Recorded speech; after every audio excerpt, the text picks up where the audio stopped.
बात कहूं, बक्सर के संत पूज्य श्री मामा जी बड़ी सुंदर बात कहा करते थे।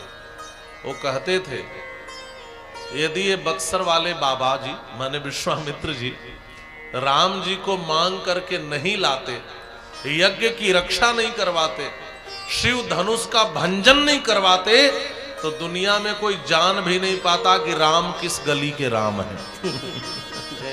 तो मामा जी ऐसा कहते थे। उनका संबंध भी बड़ा रसमय संबंध था। तो आज कहा वशिष्ठ जी ने कि तव पुत्र हितार्थाय त्वाम उपेत्याभि याचते, ए आपके पुत्र के हित के लिए, आपके बार बार मना करने पर भी आपसे मांग रहे हैं। महाराज, जिस व्यक्ति ने जीवन में मांगना नहीं छीनना सीखा था, आज वह आपसे याचना कर रहे हैं। इससे समझ जाओ कि यह आपके बेटे को महान बनाना चाहते हैं। इसलिए आप चिंता मत करो राजन, आप इनको दे दो। बहुत प्रकार से समझाया। तब महाराज श्री दशरथ अपने पुत्र को देने के लिए तैयार हुए। मानसकार भी लिखते हैं, तब वशिष्ठ बहु विधि समझावा, तब वशिष्ठ बहु विधि समझावा, तब वशिष्ठ बहु विधि समझावा, तब वशिष्ठ बहु विधि समझावा, तब वशिष्ठ बहु विधि समझावा, तब वशिष्ठ बहु विधि समझावा, नृप संदेह नाश कह पावा, निप संदेह नाश कह पावा, नृप संदेह नाश कह पावा, निप संदेह नाश कह पावा।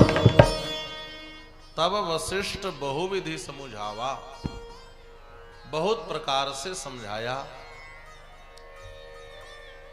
इन्होंने महाराज आते ही कहा था, श्रेयस चास्मै प्रदास्यामि बहुरूपम न संश्रयः, आपके बेटे को श्रेय दिलाएंगे, बहुत प्रकार से श्रेय दिलाएंगे, इसलिए आप इनको दे दें।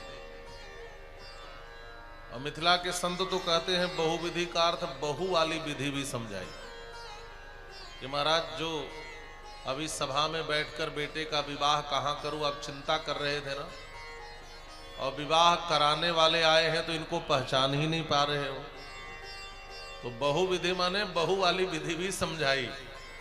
तब दशरथ जी ने धीरे से कहा, महाराज आपको पहले ही इशारा करना चाहिए था, मैं तो बिना मतलब का कब से भावुक हुआ जा रहा हूं। अच्छा एक बात और,